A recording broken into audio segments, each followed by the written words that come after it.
Bonjour à tous. Ils sont déclarés aptes à la formation d'officiers. 25 médecins, élèves officiers et 80 élèves officiers d'active de première année issus de l'école des forces armées de Zambakro. Ils ont été présentés au drapeau. Abou Sanogo. Jeunes élèves officiers d'active de première année, jeunes médecins élèves officiers, arrivés à l'école des forces armées de Zambakro il y a environ 3 mois, venant d'horizons divers, vous voici arrivés au terme de la première phase de votre formation initiale, la formation commune de base.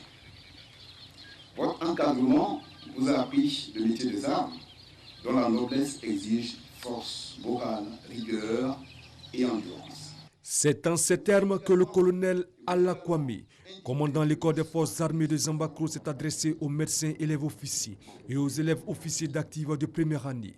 Devant le drapeau, il a rendu hommage au chef d'état-major général des armées, représenté par le général de division Sékou Touré, pour la place de choix qu'il accorde à la formation des hommes.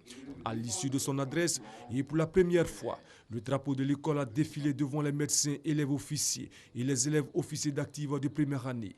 Ce sont au total 25 médecins élèves officiers, dont 3 filles, et 80 élèves officiers d'active, dont 3 filles et 18 coopérants qui ont été déclarés aptes à suivre la formation d'officiers. Un défilé pédestre de l'ensemble des troupes constitué de 2 brigades d'élèves officiers d'active de la 2e année, une brigade des médecins élèves officiers, 2 brigades d'élèves officiers de la première année et d'une compagnie de soutien, tous aux ordres du chef du bataillon Zadi Gossi, commandant la division de formation des officiers, a mis fin au cérémonial militaire. Le général de division Sékou Touré a inscrit par la suite des mots d'encouragement et de félicitations dans le livre d'or de l'école des forces armées.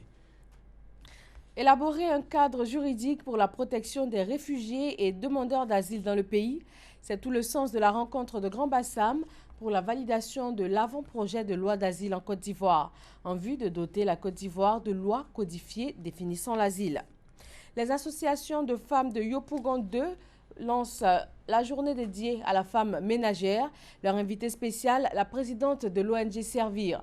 Henriette Konan-Bédié les a encouragées à initier et développer des activités génératrices de revenus afin de devenir autonomes et de pouvoir prendre en charge leurs familles respectives.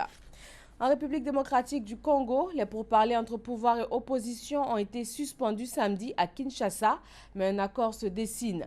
La conférence épiscopale nationale du Congo, qui parraine ces pourparlers entamés le 8 décembre, s'est montrée confiante dans la conclusion d'un accord d'ici à une cérémonie de signature programmée pour le vendredi 30 décembre prochain. En Gambie, le président élu, Adama Barrow, annonce un plan de développement national.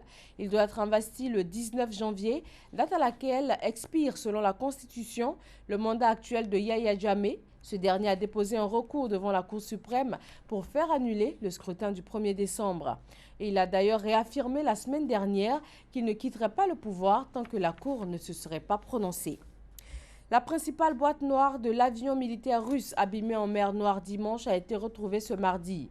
Elle se trouvait à moins de 2 km des côtes russes, à une profondeur de 17 mètres. L'avion avec 92 personnes à bord se rendait à une base aérienne en Syrie, utilisée pour lancer des bombardements aériens contre les rebelles syriens. Les recherches continuent. À ce jour, 12 corps et 156 fragments de corps ont été retrouvés. Un charnier de 21 corps de civils découvert à Alep en Syrie, dans la partie alors contrôlée par la rébellion. Les rebelles sont accusés d'être responsables de la tuerie. Parmi les 21 victimes dénombrées figurent 5 enfants et 4 femmes. Ils ont été abattus d'une balle dans la nuque tirée à bout portant il y a de cela 4 ou 5 jours, soit quelques heures avant l'entrée de l'armée syrienne dans l'ancien fief rebelle. Voilà, merci de votre attention. Le journal à 13 h sur RTI 1. Très bonne journée à tous.